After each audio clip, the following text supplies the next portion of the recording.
फिर व्यभिचारी होने से अनेकों की भक्ति करने लग पड़ते हैं। कई कई तो इतनों की भक्ति इकट्ठी करते हैं, कहते हैं किसी को भी बुरा न लगे तो सभी देवताओं के एक ही फोटो में बिठा करके उनकी भक्ति करेंगे। पहले भी अद्वैत भक्ति थी, एक की ही भक्ति करते थे। ज्ञान भी उस एक का ही सुनना है। तुम बच्चे जिसकी भक्ति करते थे, शुरू में सभी किसकी भक्ति करते थे? एक ही निराकार शिव बाबा की। वह स्वयं अभी तुम्हें समझा रहा है। मीठे मीठे बच्चे, अभी मैं आया हूँ। ये भक्ति कल्ट अभी पूरा हुआ। तुमने ही पहले पहले एक शिव बाबा का मंदिर बनाया। उस समय तुम अव्यभिचारी भक्ति थे, इसलिए बहुत ही सुखी थे। फिर व्यभिचारी भक्त बनने से द्वैत में आ गए। जब द्वापर में पहले उतरे तो अव्यभिचारी भक्ति थी, तो अच्छा था, एक ही भक्ति। फिर कलयुग के अंत में तो जहाँ देखो वहाँ कहते हैं भगवान ही भगवान है, जहाँ देखो वहाँ प्रभु तू ही तू। क्या क्या भगवान के लिए कह देते हैं, क्योंकि यथार्थ ज्ञान न होने के कारण और ज्ञान का चक्षु न खुलने के कारण बहुत कुछ अनर्थ हो गया है।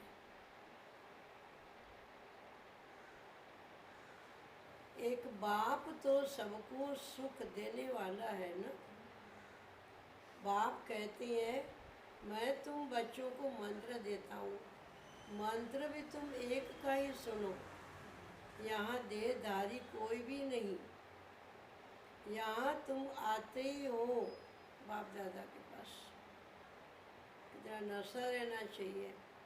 जैसे मंदिर में जाते हैं, सत्संग में जाते हैं, तो क्या करते हैं, अपने बूट चप्पल बाहर उतार करके आते हैं। बाबा भी कहते थे बच्चे, ये जो देह है, देह का भान है, वो भी एक प्रकार का जूता ही कहेंगे, माना वो देह अभिमान छोड़ दो।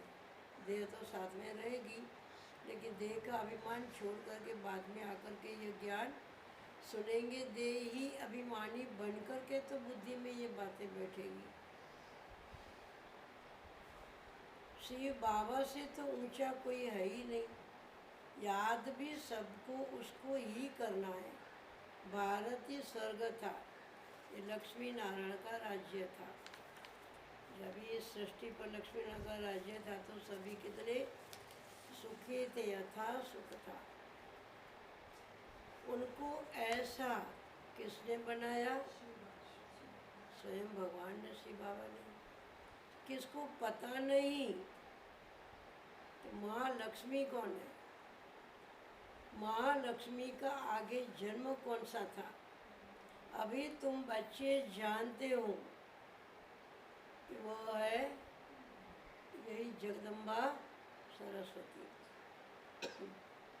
तुम सभी माताएं हो, वंदे मातरम। सारे जगत पर ही तुम अपना दाव लगाती हो। भारत माता कोई एक का नाम नहीं है। तुम सभी शिव से शक्ति लेते हो, योग बल से। क्या बता रहे बाबा? शक्ति लेते हो सवेरे सवेरे अमृत वेले, एक शिव से। कैसे लेते हो? एक बाबा के साथ ही योग लगा करके, बुद्धि योग एक के साथ रख करके शक्ति प्राप्त करते हो। शक्ति लेने में भी माया इंटरफेयर करती है। युद्ध में कोई अंगूरी लगाते हैं तो बहादुर हो लड़ना चाहिए। ऐसे नहीं, कोई ने अंगूरी लगाई तो तुम फंस पड़े। जरा सा भी किसी ने आपकी महिमा किया, अच्छा बोला, तो बस उसी व्यक्ति के तरफ ही बुद्धि चली जाए। बाबा कहते नहीं, ये तो माया की युद्ध है, आपको विजयी बनना है। माया माना ही आप जानते हैं कि काम, क्रोध, लोभ, मोह, देह का अभिमान, इन सभी के ऊपर विजय प्राप्त करना है और एक बाप की याद से ही विजय होगी।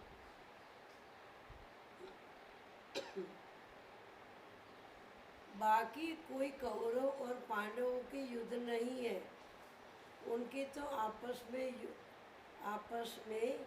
युद्ध हुआ है, राम राज्य रावण राज्य।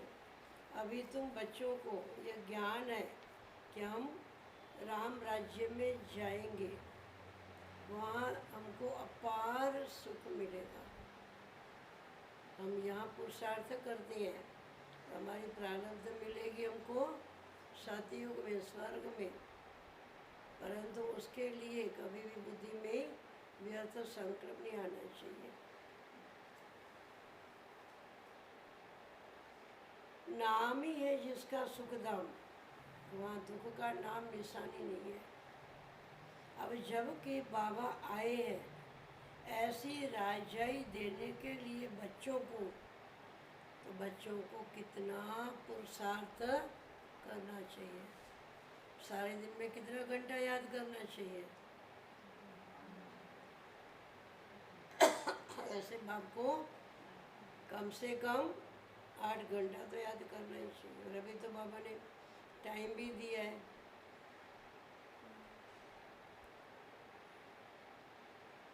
मैं घड़ी घड़ी कहता हूँ, हे बच्चे थको मत। परसों ही मुरली का गीत था ना कि रात गहराई थक मत जाना। श्री बाबा को याद करते रहो, वह भी बिंदी है, हम आत्मा भी बिंदी है। यहाँ पाठ बजाने आए हैं, अब पाठ पूरा हुआ है। अभी बाप कहते हैं बच्चे मुझे याद करो, तो तुम्हारे भी कर्म विनाश होंगे।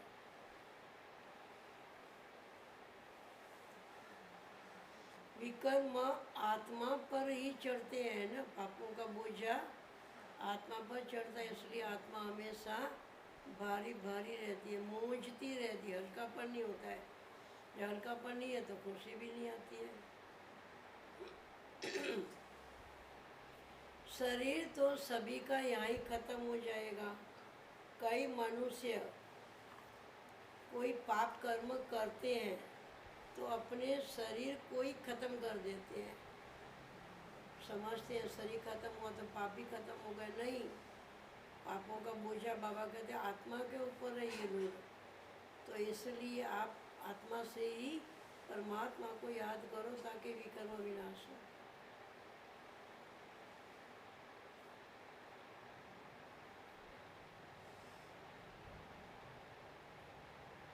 कई मनुष्य कोई पाप कर्म करते हैं तो अपने शरीर को ही खत्म कर देते हैं, परंतु इससे कोई पाप नहीं उतरता है। पाप आत्मा ही कहा जाता है। साधु संत आदि तो कह देते हैं कि आत्मा निर्लिप है, आत्मा से परमात्मा, अनेक मतें हैं। अभी तुमको एक श्रीमत मिलती है। बाप ने तुम्हें ज्ञान का तीसरा नेत्र दिया है।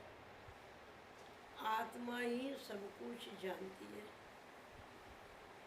आगे ईश्वर के बारे में आप कुछ भी नहीं जानते थे। कोई पूछता था भगवान कहाँ है तो कहेंगे हमारे में तुम्हारे में सभी जगह भगवान ही भगवान है। अरे सोचने की बात है, सभी जगह अगर भगवान होता था तो कोई झूठ बोलता है, कोई झगड़ा करता है, कोई लड़ाई करता है, कोई ठगी करता है, ऐसा थोड़ी भगवान करेगा। ज्ञान नहीं है।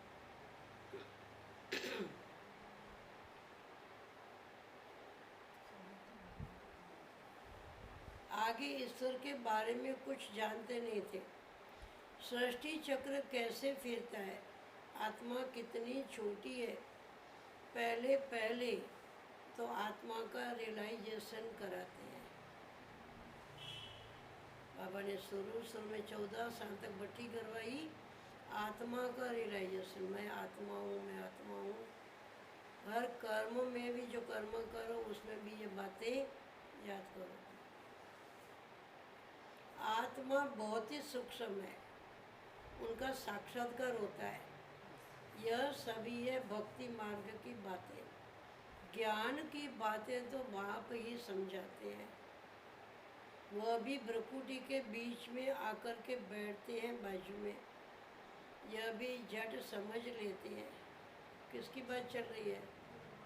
श्री बाबा ब्रह्मा बाबा की भ्रकुटी में आकर के इनके मुखारविंद के द्वारा समझाते हैं।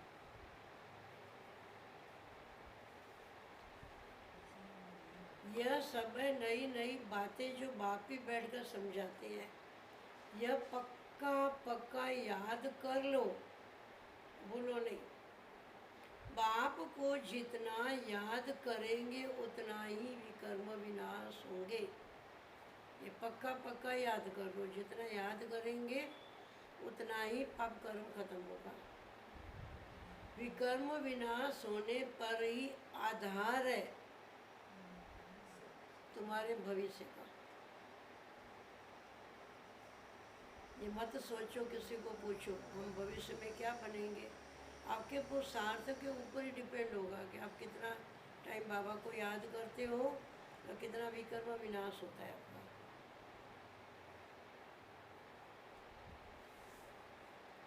तुम बच्चों के साथ साथ भारत खंड भी सबसे सौभाग्यशाली है। इन जैसा सौभाग्यशाली दूसरा और कोई खंड ही नहीं है। यहाँ बाबा आते हैं।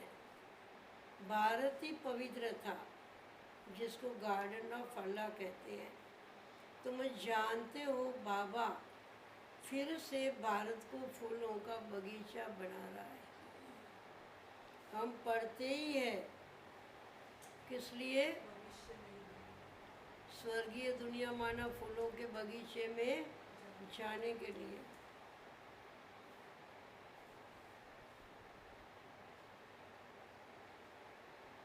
यह भी जानते हैं कि यह वही महाभारत लड़ाई है।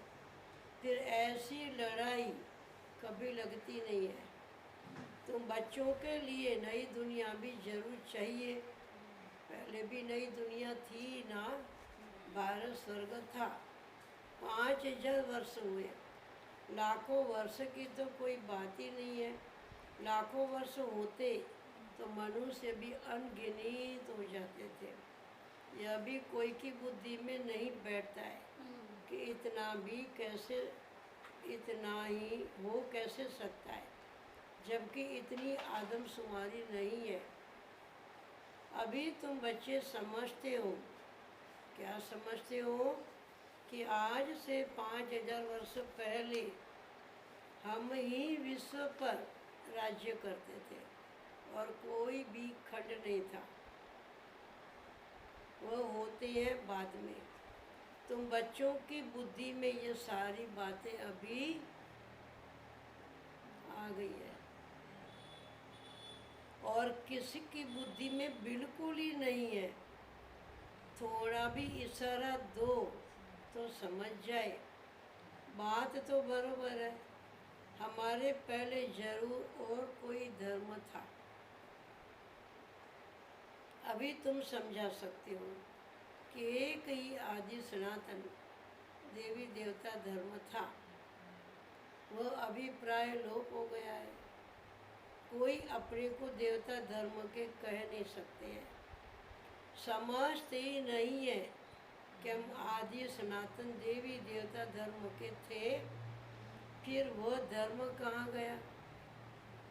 कितनी अज्ञानता आ गई है, कितनी माया अंदर में आ गई है। सत्यता छिप गई है और झूठ आ गया है।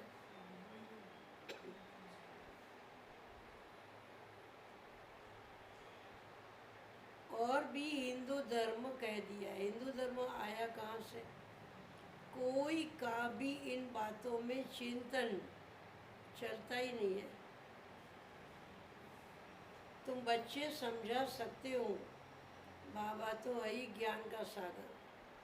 ज्ञान की अथॉरिटी है तो जरूर आकर ज्ञान सुनाया होगा। ज्ञान से ही सदगति होती है। इसमें प्रेरणा की तो कोई बात ही नहीं है। बाप कहते हैं जैसे अभी आए हैं वैसे मैं कल्प कल्प आता हूँ और आप भी बच्चे मुझे मिलेंगे। कल्प बाद भी आकर फिर सभी बच्चों से मिलेंगे। तुम बच्चे भी ऐसे चक्र लगाते हो, राज्य लेते हो, फिर गंवाते हो। यह बेहद का नाटक है। तुम सभी एक्टर्स हो।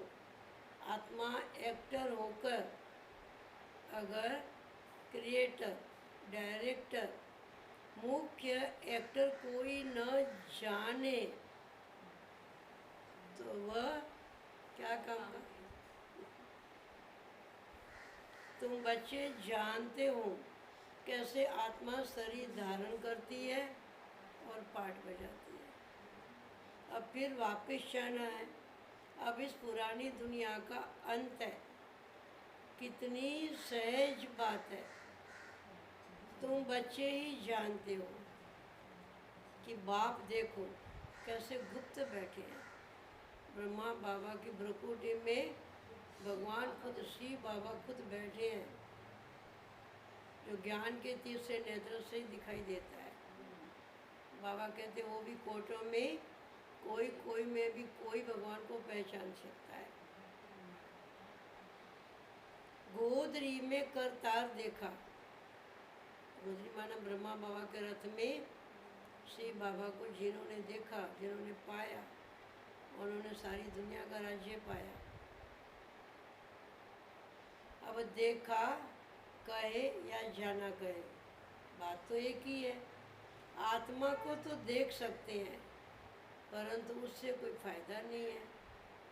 कोई को समझ में आ न सके। नवदा भक्ति में बहुत ही साक्षात्कार करते हैं। आगे तुम बच्चे भी कितने साक्षात्कार करते थे। जब पहले शुरू में बच्चे भी ब्रह्मा बाबा से मिले तो कितना न बाबा की इतनी लाइट माइट मिलती थी, एहसास करते थे। और ब्रह्मा में श्री कृष्ण ही दिखाई देता था।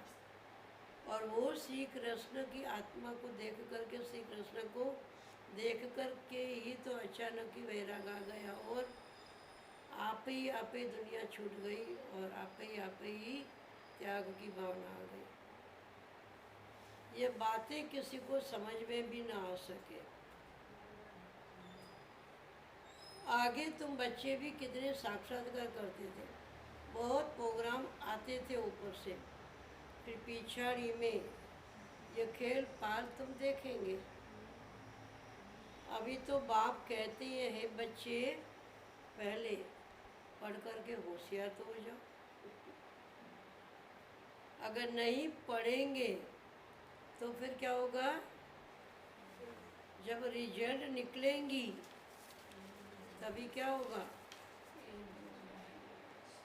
अगर पढ़ेंगे नहीं फिर बाद में रिजल्ट निकलेगी तो पता पड़ेगा, तभी आपका मुंह नीचे हो जाएगा कि सब कुछ समय मिलते हुए भी हमने कुछ भी नहीं किया। देखो फिर समझेंगे हमने कितना समय हमारा वेस्ट किया। अभी जी भर के ड्रामा अनुसार ऑटोमेटिक समय मिल गया है। मैं तो कहती हूँ 8 घंटा क्या 16 घंटा क्या, हम चाहे तो 24 घंटा भी बाबा को याद करके इतनी ऊंची कमाई करके अपने ऊंच पद को प्राप्त कर सकते हैं। जितना बाप को याद करेंगे, याद के बल से ही तुम्हारे पाप कटते जाएंगे। जितना बाप की याद में रहेंगे उतना खुशी का पारा भी चढ़ेगा। मनुष्य को यह पता नहीं है कि भगवान को याद क्यों किया जाता है। उनको इतना बुद्धि में है कि चलो कुछ नहीं करने से कुछ तो कर रहे हैं ना, भागवत नहीं तो रामायण नहीं तो कुछ भी तो पढ़ रहे हैं, कुछ तो कर रहे हैं ना, चलो वो भी अच्छा है, न करने से कुछ करना भी अच्छा है। कम से कम इतना टाइम विकल्प तो नहीं बनता है, अच्छा समय तो जाता है। मतलब कुछ भी तो करना ही है। लेकिन जब बाबा की पहचान होती है तो एक श्री बाबा को याद करना है, बुद्धि में कोई भी व्यर्थ बातें नहीं लानी है। कहते भी है कि तुम माता पिता हम बालक तेरे, लेकिन अर्थ नहीं जानते हैं। अभी तुम जानते हो, शिव के चित्र पर भी तुम अच्छी तरह से समझा सकती हो कि यह है ज्ञान का सागर, पतित पावन है, उनको याद करना है। बच्चे जानते हैं कि यही बाप अभी आया हुआ है सुख गणेरे का रास्ता बताने के लिए, जिसको भगवान कहते हैं तुम माता पिता बालक तेरे, वही स्वयं परमात्मा प्रभु पिता ही आ चुका है, वही हमको समझा रहा है। यह पढ़ाई है, इसमें जो जितना पुरुषार्थ करेगा उतना ऊंच पद पाएगा। यह कोई साधु संत आदि नहीं है जिसकी गद्दी चली आई हो, यह तो शिव बाबा की गद्दी है। यहाँ कोई दुनिया की तरह नहीं है कि एक के पीछे वो गद्दी पे बैठा जाएगा और वही महात्मा कहलाएगा, नहीं। यहाँ तो बाबा कहते हैं कि ये तो स्वयं भगवान पढ़ा रहे हैं, जो पढ़ेगा सो पाएगा, इसलिए पुरुषार्थ सभी को करने का है।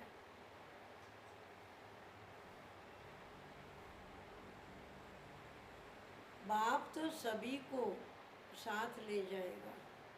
कई बच्चे व्यर्थ ख्यालातों में ही अपना समय वेस्ट बहुत करते हैं, अपने ही ख्यालातों में रहेंगे। कुछ नहीं होगा तो कुछ सोचेंगे, इधर उधर जाएंगे, चक्कर मार के ऐसे करते करते टाइम वेस्ट कर देंगे। योग के टाइम पर भी कोई स्थिर बैठेंगे नहीं, इधर उधर देखेंगे, ये आया वो आया, ये गया वो गया, फिर उसका क्या होगा उसका, ऐसे करते करते करते अपना समय 1 घंटा 2 घंटा 4 घंटा पूरा कर देते हैं। अभी समय है तो उनको संभालो, फिर ये समय नहीं मिलने वाला है। कई बच्चे व्यर्थ ख्यालातों में अपना समय वेस्ट कर देते हैं। सोचते हैं, देखो क्या सोचते हैं दुनिया के लोग, हम खूब धन इकट्ठा करें। हमको भी एक भाई मिला था, बड़ा बिजनेसमैन था, इतना टेंशन में और इतना बिजी। हमने कहा कि क्या है भाई, तो बोले मुझे कोई फिक्र नहीं है, बहुत पैसा है मेरे पास, तो फिर आप क्यों इतनी चिंता करते हो? तो कहता है बहन जी और तो कोई चिंता नहीं है, 7 पीढ़ी चल सके उतना तो धन है, लेकिन अभी 8वीं पीढ़ी की मुझे बहुत चिंता हो रही है, पता खुद का भी नहीं है कि कल हमारा क्या होगा। इसलिए बाबा हम बच्चों को कहते अभी आप अपना तो करो, पहले अपना तो सुधार लो। आपको देख करके, आपका प्रत्यक्ष प्रमाण देख करके वो भी आगे आगे बढ़ जाएंगे। खूब धन इकट्ठा करें, पुत्र पोत्रे खाएंगे, बाद में काम में आएगा। बैंक लॉकर में जमा करते हैं, बाल बच्चे आगे खाते रहेंगे, परंतु किसको भी गवर्नमेंट छोड़ने वाली नहीं है, इसलिए उसका ज़्यादा ख्याल न कर अपनी भविष्य कमाई में तो लग जाओ। क्यों ज़्यादा इतनी फिक्र करते हैं, इतनी पीढ़ियों के लिए पोतरा पर पोतरा दर पोतरा, पहले अपना तो करो। अभी बच्चों को बहुत पुरुषार्थ करना चाहिए, ऐसे नहीं कि जो ड्रामा में होगा वही मिलेगा। पुरुषार्थ बिगड़, अब सोचो खाना भी नहीं मिलेगा, मेहनत के बिना खाना भी नहीं मिलेगा। ऐसे थोड़ी टाइम आया मुंह खोलेंगे तो खाना मुंह में आ जाएगा, परंतु किसकी तकदीर में नहीं है, फिर ऐसे ऐसे ख्यालाते करते रहते हैं। तकदीर में ही नहीं है वह ईश्वरीय तदबीर भी वो क्या करेंगे, वो पुरुषार्थ भी भगवान इतना समझाता है फिर भी क्या करेंगे। जिनकी तकदीर में है वह तो अच्छी रीति धारण करते हैं, औरों को भी कराते हैं। बाबा तुम्हारा टीचर भी है, गुरु भी है, तो उनको बहुत याद करना चाहिए। सबसे प्रिय है बाप, पिता, टीचर और गुरु ही होते हैं, उनको तीनों को याद करना चाहिए।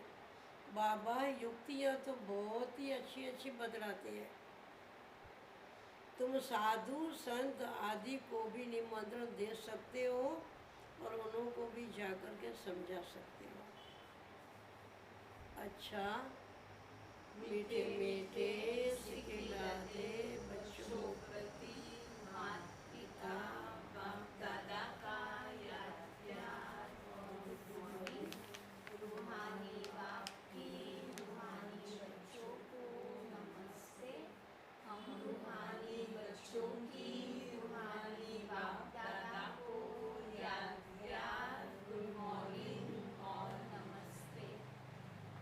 आज की मुरली के धारणा के लिए मुख्य सार है, पहली पॉइंट, पुरुषार्थ कर अपनी भविष्य कमाई में लग जाओ।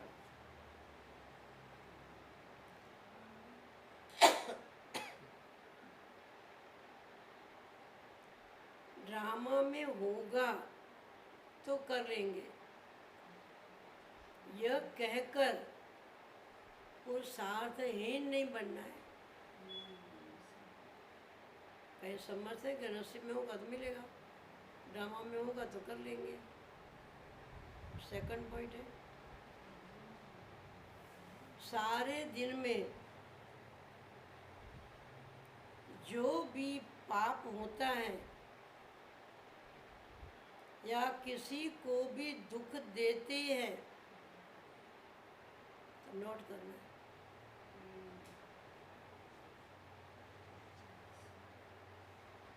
सच्चाई से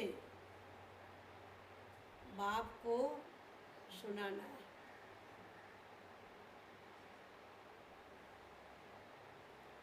साफ दिल बन एक बाप की याद से सभी हिसाब किताब चुप्त करना है। कितनी बार बाबा समझा रहे थे वो, साफ दिल सच दिल से सारे हिसाब किताब चुप्त करना। सच्ची सच्ची बातें भगवान के आगे रख दो। हाँ बाबा आज ये गलती हो गई, चाहे मनसा से हो, वाचा से हो या कर्मणा से हो, अपना चार्ट लिखो और बाबा के आगे सच्चे दिल से बता दो तो बाबा कह दे आधी सजा माफ़ हो जाएगी। कल सतगुरुवार है, कल भी चार्ट दे सकते हो, बाबा को लिख करके अपना सच्चा सच्चा चार्ट रखो। कल सतगुरुवार को थोड़ा जल्दी से मुरली पढ़ेंगे क्योंकि आपको पता है बाद में भोग भी लगेगा, इसलिए कल 7:15 बजे मुरली पढ़ी जाएगी। मुरली के बाद भोग भी होगा और मधुबन से भी दादियों की बहुत ही अच्छी अच्छी बातें दादियों ने भेजी है पत्रम पुष्पम के द्वारा, कल वह भी पढ़ करके आप लोगों को सुना देंगे। अच्छा, आज का वरदान है, हर संकल्प व कर्म को श्रेष्ठ और सफल बनाने वाले ज्ञान स्वरूप समझदार भव।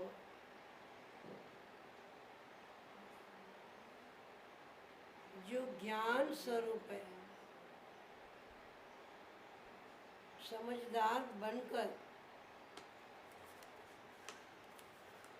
कोई भी संकल्प व कर्म करते हैं,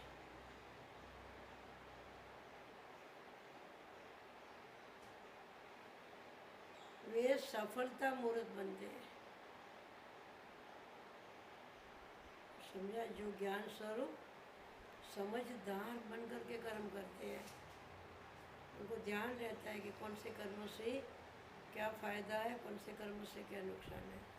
वो वही कर्म करेंगे जो श्रेष्ठ होंगे। इसी का यादगार भक्ति मार्ग में कार्य प्रारंभ करते समय स्वास्तिका निकालते हैं। यादगार चला आ रहा है स्वास्तिका। वह गणेश को नमन करते हैं जो निर्विघ्न है। यह स्वास्तिका स्वस्थिति में स्थित होने और गणेश नॉलेजफुल स्थिति का सूचक है। कितना आध्यात्मिक रहस्य है उनका।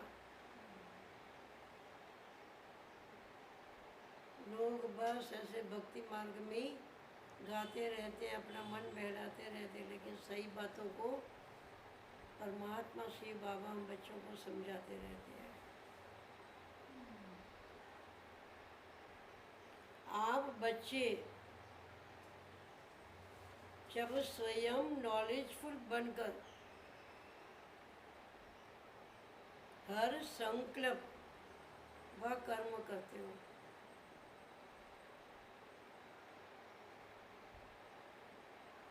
तो सहज सफलता का अनुभव होता है।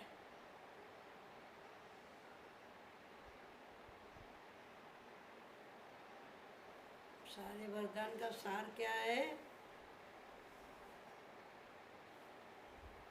जो भी संकल्प करो या कर्म करो, तो उनको सफल बनाने के लिए पहले 1 सेकंड के लिए सोचो, ज्ञान स्वरूप आत्मा बनो। पहले उनका रीज़न देखो, फिर सोचो अगर ये कर्म करने से इनकी रिजल्ट क्या आएगी, क्या कर्म हमारे बन जाएंगे। अपने ही हाथ में है। पाप कर्म बनाओ चाहे पुण्य का कर्म बनाओ। और का भक्ति मार्ग में भी उनका यादगार है स्वास्तिका और गणेश का। पहला कुछ कार्य करेंगे तो स्वास्तिका निकालेंगे, ये हमारी स्वस्थिति का प्रतीक है। गणेश निर्विघ्न और नॉलेजफुल है। हम बच्चों को भी बाबा नॉलेजफुल बनाने के लिए आया हुआ है। आप बच्चे भी जब स्वयं नॉलेजफुल बन हर संकल्प व कर्म करते हो, तो सहज ही सफलता का अनुभव होता है। अच्छा, अभी है स्लोगन। ब्राह्मण जीवन की विशेषता है क्या? ब्राह्मण जीवन की विशेषता क्या है? खुशी।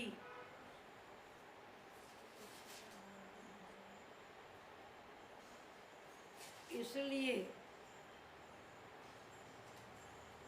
खुशी का दान करते चलो।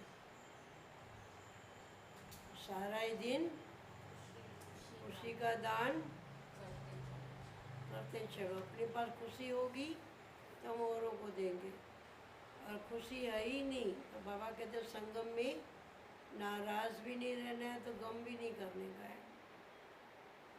हमेशा गीत गाते रहने का है कि खुशियाँ ही खुशियाँ मेरे जीवन में। इसलिए कौन सा गीत गाते हैं? तुम्हें पाके हमने क्या पा लिया? जान पा लिया। जान तो क्या, लेकिन आसमान भी पा लिया है अभी, और क्या चाहिए? भगवान मिला तो हमें सब कुछ ही मिल गया है, बाकी और हमें अभी क्या चाहिए? तो आज की सारी वाणी बाबा की किस बात के ऊपर चली है? चार्ट रखो, देही अभिमानी बनो, ताकि कोई प्रकार का विकर्म न बने। देह भान में आने से ही आप आपके भागी बन जाते हो। अच्छा, ओम शांति। अभी हम 3 मिनट बाबा को याद करेंगे।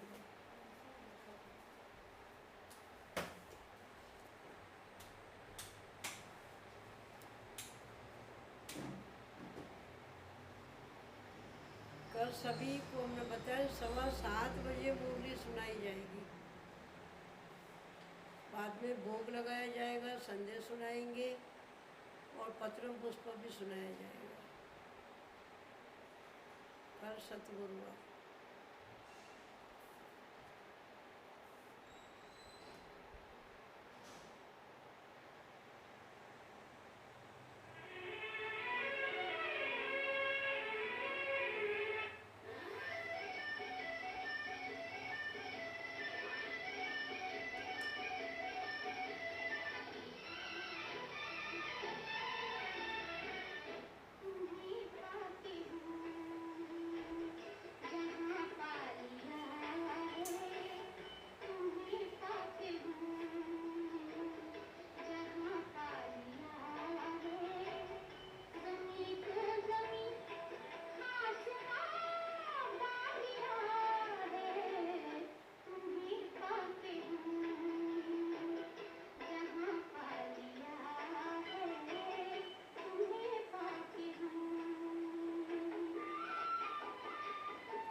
ओम शांति।